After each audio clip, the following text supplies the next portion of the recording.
Hello everyone! Ayan mga loves, na malingki kami kaninang madaling araw. Ayan. Para sa ano to? Sa aso't pusa ko mga loves. Ayan. Ito. Hindi masyadong matalim ang tinik nito.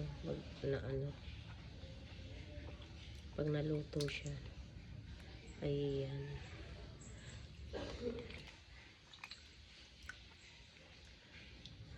Ayan mga loves.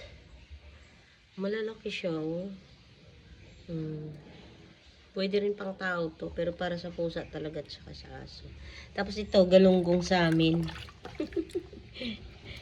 Galunggong, yan. May mga isda pa naman ako dun sa rep. May ano pa ako dun, salmon tuna.